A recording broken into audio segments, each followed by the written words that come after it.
If you go to, let's say, Nevada or Utah, they're very, or actually, I can't really say, Nevada is its own culture. So you see what I'm saying? There are very many different cultures within the states. Now, but that's what makes us a country, is the borders. We're all bordered up. Excuse me. And it's defined by legislation as well. So we do have a country. I also want to go on to the idea of us being a confederation. We're a confederation, believe it or not. Look it up. Our first piece of legislation as the United States, actually before the United States, we were under the Articles of Confederation. It says it in the name, Confederates. Though, you know, the name's been skewed, obviously, and only because of the Civil War. We were a confederation. We still are a confederation. The powers are supposed to be lying with us, and then the states, and then the federal government. Federal government. So any way you want to take it, either federation or confederation, we're a union. We're a union. We're a country. So but we're not a federation. And the reason why I say this is because the power lies with the states more than the country. You know, the federation or the confederation, the federal government. I'll just leave it at that. You know, and they try to make it more centralized and federal by calling it the central government. We are a confederation, and don't let anybody else say otherwise, because it's set. Okay, I don't have it up there as a you know, printed, but I want to state this. Give me a minute, as usual. Okay, Amendment 10. The powers not delegated to the United States by the Constitution, nor prohibited by it to the states, are reserved to the states respectively or to the people. So, if the power is not explicitly stated in Article 1, Section 8, by the way, of, you know, Congress's powers, then those powers are left to the people until the states change that. That's a confederation. That is what it is. Go look it up. That's we are a confederation. And it just says it by Amendment 10. Also, hold on. All right. Never mind. I thought there was more to it. Yeah, that's about it. All right, whatever. But it's, you know, it was like a last-minute thought, you know, because the creators of the government thought, or, you know, the forefathers thought that it would be kind of obvious because the powers are laid out in Article 1, Section 8. But, you know, they wanted that check. Jefferson wanted that check. So he put in that 10th Amendment to make sure that those powers are delegated to the people until the states say otherwise, you know, as a whole. So, we are not a nation. We are you could say we're a group of nations, but we are not one nation under God, indivisible. We are divisible. Remember that. We can secede as a right. Never mind.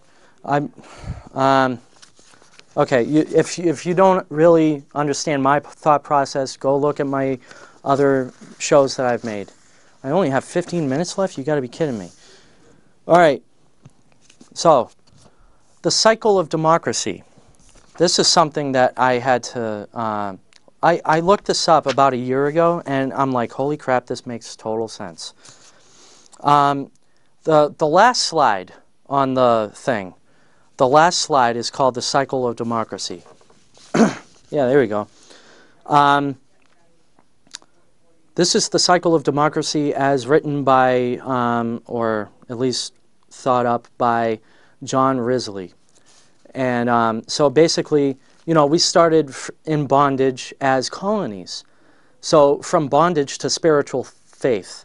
And they had this massive awakening as founders. They had this faith, that, God would be with them. I'm starting to sound like a preacher. You got to be kidding me. Anyway, from spiritual faith to great courage. They had that, they had to get their rights across, so they made that the Declaration of Independence, because all the redresses or all the petitions to the king were never redressed. So they got courage, and they fought the revolution, and they gained their liberty. So from courage to liberty, from liberty to abundance, and that's when, that's when we were the most prosperous, by without all the welfare programs, and all the they had the backing. They were using gold. They weren't even using paper. Remember that. They had 2 or 3 banks, almost Federal Reserve banks, basically central banks, but they got rid of those and they used gold. Anyway, from abundance to selfishness, then they got greedy. So they got greedy, then they became apathetic because, to the government at least, because everything was so awesome. So they became apathetic, they weren't checking, and then they became dependent 100 years ago with the central banks and the welfare, all that stuff. So from dependence back into bondage, and that's what we're seeing right now, back into bondage.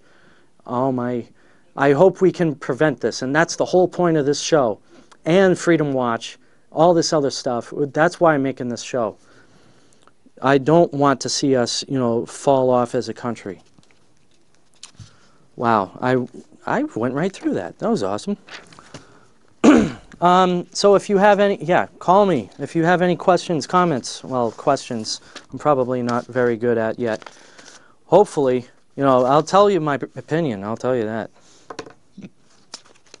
But yeah, give me a call. What else did I have? All right. Give me your best shot. All right. So here's another one I want to clear up. Okay, so I talked about the nation versus federation or confederation thing. I also want to talk about leaders versus servants. People, Obama says he wants to be a great leader. Well, you really should be just a great servant. That's what a republic is supposed to be about. We're actually supposed to be above them.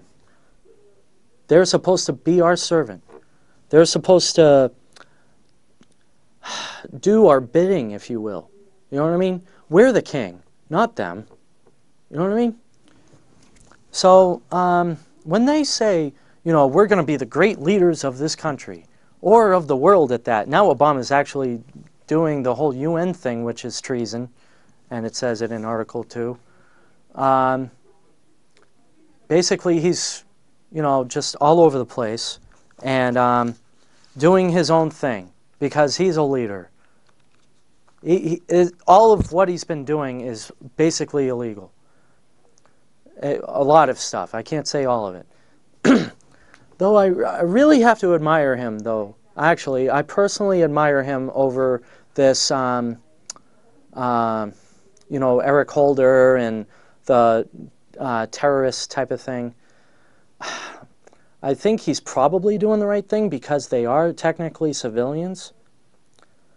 I don't know, though.